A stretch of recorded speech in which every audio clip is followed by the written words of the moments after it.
40ல இருந்து 50 வயசுக்குள்ள இருக்க பெண்களுக்கு அதிகப்படியான கோவம் வருது, ரொம்ப ஸ்ட்ரெஸ்ஸா இருக்கேன், தூக்கம் ரொம்ப கெடுது, அடிக்கடி ஞாபக மறதி வந்துருது, என்னால கான்சென்ட்ரேட் பண்ண முடியல, ரொம்ப டயர்டா இருக்கேன், ரொம்ப உடம்பு திடீர்னு ஹீட்டா இருக்குன்னு ஃபீல் பண்றீங்கன்னா நீங்க பெரிய மெனோபாசல் சிண்ட்ரோம்ல சஃபர் ஆயிட்டு இருக்கீங்கன்னு அர்த்தம். வாங்க பார்க்கலாம். மெனோபாஸ் ஆகுறதுக்கு முன்னாடி நம்ம உடம்புல ஓவரிஸ் வந்து ஈஸ்ட்ரோஜன்ங்கிற ஹார்மோனோட ப்ரொடக்ஷனை கம்மி பண்ண ஆரம்பிச்சிடும்.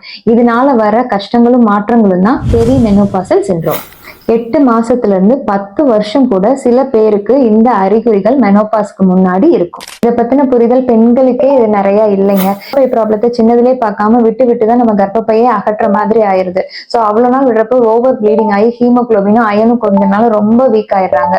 அதே மாதிரி தூக்கமின்மை ப்ராப்ளத்தையும் தள்ளி போட்டு பாத்தீங்கன்னா சைக்கலாஜிக்கலி ரொம்ப டிப்ரெஷனுக்கு போய் பெரிய ப்ராப்ளம்ல எண்ட் ஆயிடுது.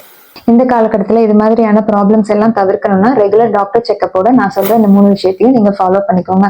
ஃபர்ஸ்ட் திங் டயட்ல நமக்கு கால்சியம், அயன், புரோட்டீன் ரிச் ஃபுட்ஸா எடுத்துக்கோங்க. நம்ம ஈஸ்ட்ரோஜனை பேலன்ஸ் பண்ற மாதிரி ட்ரை ஃப்ரூட்டும் ஃபிளாக்ஸ் சீட்ஸும் எடுத்துக்கோங்க. அடுத்தது எக்ஸசைஸ்ல ஃபிளெக்சிபிலிட்டி, ஸ்ட்ரென்தனிங் அண்ட் வாக்கிங் எக்ஸசைஸை ஃபாலோ பண்ணிக்கோங்க. Third one meditation. கண்டிப்பா மெடிடேஷன் பண்ணீங்கன்னா உங்களோட ஸ்ட்ரெஸ் லெவலை கம்மி பண்ணிக்கலாம். பிரெக்னன்சி டைம்ல எப்படி நீங்க உங்க உடம்புக்கு இம்பார்ட்டன்ட் கொடுத்தீங்களோ அதே மாதிரி இந்த டைம்லயும் உங்களுக்கு இம்பார்ட்டன்ஸ் கொடுங்க.